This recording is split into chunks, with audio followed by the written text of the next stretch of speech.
இயேசு உங்களை நேசிக்கிறார். இந்த நாள் வேதாகம தியானத்திற்கு உங்களை அன்புடன் அழைக்கிறேன். உங்கள் ஆண்டவர் இந்த நாளிகையிலே வருவார் என்று நீங்கள் அறியாதிருக்கிறபடியால் விழித்திருங்கள். மத்தேயு 24:42 ஹைதராபாத் நகரத்தை சேர்ந்த பொறியியல் கல்லூரி மாணவ மாணவிகள் 48 பேர் 3 ஆசிரியர்களோடு வட இந்தியாவில் உள்ள சிம்லா, மனாலி போன்ற இடங்களுக்கு கல்வி சுற்றுலா சென்றனர். சிம்லாவை சுற்றி பார்த்துவிட்டு 2014 ஜூன் 8 மனாலி என்ற இடத்தை நோக்கி பயணமானார்கள். செல்லும் வழியில் நெடுஞ்சாலைக்கு அருகாமையில் பியாஸ் ஆறு ஓடிக்கொண்டிருப்பதை கண்டு அதன் அருகே நின்று படம் எடுக்க விரும்பினர். உடனே ஆற்றங்கரையில் இறங்கி இயற்கையை ரசித்தவாறு படம் எடுக்க ஆரம்பித்தனர். ஆற்றில் மிகவும் குறைவாகவே தண்ணீர் ஓடினதால் ஆற்றின் உட்பகுதிக்கும் சென்று தண்ணீர் இல்லாத இடத்தில் நின்று ரசித்து பார்த்து மகிழ்ந்து கொண்டிருந்தனர். அவர்கள் நின்று கொண்டிருந்த இடத்திற்கு மேல் சில கிலோமீட்டருக்கு அப்பால் லார்ஜி நீர்மின் நிலையம் இருக்கிறது.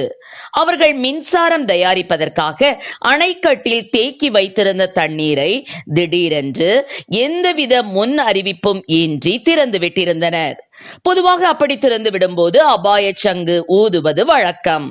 திடீரென்று தண்ணீர் பாய்ந்து வந்ததால் அதன் வேகத்தை கண்டு சிலர் எப்படியோ தப்பி கரைக்கு வந்துவிட்டனர். 6 மாணவிகள், 18 மாணவர்கள், வழிகாட்டி ஒருவர் ஆக 25 பேரை தண்ணீர் இழுத்து சென்று விட்டது. ராணுவம், கப்பல் படை மற்றும் காவல்துறையை சேர்ந்தவர்கள் தண்ணீரில் அடித்து செல்லப்பட்டவர்களை தேடும் பணியில் ஈடுபட்டனர்.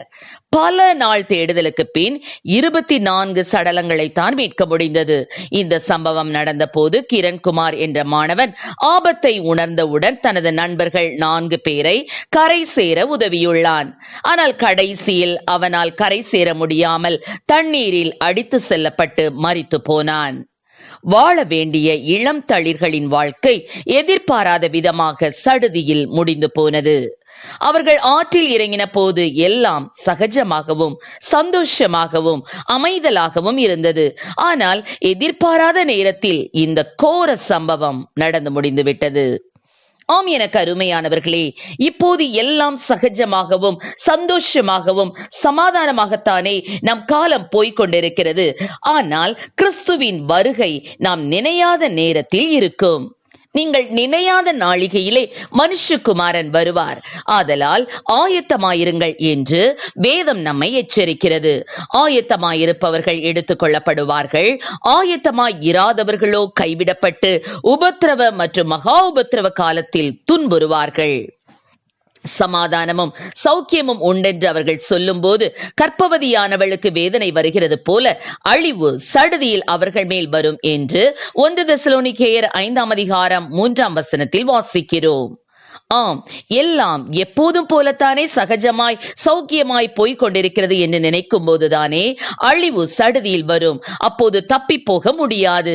ஆகவே இப்போது இருக்கிற கிருபையின் நாட்களில் நாம் கர்த்தரண்டை வந்து விடுவோம். விழித்திருந்து ஜெபித்து பரிசுத்தமாய் நம்மை காத்துக்கொண்டு கிறிஸ்துவின் வருகைக்கு ஆயத்தமாவோம். சிலருக்கு கிறிஸ்துவின் வருகை கண்ணியில் விழுவதை போல் இருக்கும். அது அவர்களை சடுதியில் பிடிக்கும். தமது மக்களுக்கு அப்படி நேரிடுவதை கர்த்தர் விரும்புகிறதில்லை.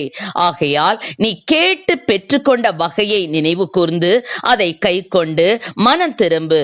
நீ விழித்திராவிட்டால் திருடரை போல உன்மேல் வருவேன், நான் உன்மேல் வரும் வேளை அறியாதிருப்பாய் என வெளிப்படுத்தின விசேஷத்தில் வாசிக்கிறோம். அவரது வருகை வானத்தின் ஒரு முனையிலிருந்து மறுமுனை மட்டும் இடி இடிக்கும் முன்னே காணும் மின்னலை போலவும் இரவில் வரும் திருடனை போலவும் அறிவிக்கப்படாமல் ஒரு நொடி பொழுதில் சம்பவிக்கும். அவருடைய வருகையின் சரியான நேரம் தேவனால் மறைக்கப்பட்டிருக்கிறது. அந்த நாளையோ நாளிகையோ ஒரு மனுஷனும் அறியான் என்று நமக்கு சொல்லப்பட்டிருக்கிறது.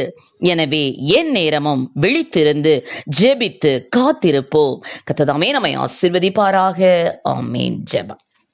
எங்களை அதிகமாய் நேசித்து நடத்துகிறீங்களா அன்பில் பரலோக பிதாவே, அப்பா அவருடைய வருகை நாட்கள் ஆண்டவரே மிகவும் சமீபமாக இருக்கிறபடினாலே ஆண்டவரே அப்பா வரப்போகிற கேட்டுக்கு தப்பி மனுஷகுமாரன் முன்பாக நிற்க நாங்கள் பாத்திரவான்களாக எண்ணப்படுவதற்கு எப்போதும் ஜெபம் பண்ணி விழுத்திருக்கக்கூடிய கிருபைகளை கொடும், ஆயத்தமாகக்கூடிய கிருபைகளை கொடும், ஆசீர்வதியும். இயேசுவின் நாமத்திலே ஜெபிக்கிறோம் நல்ல பிதாவே. ஆமென்.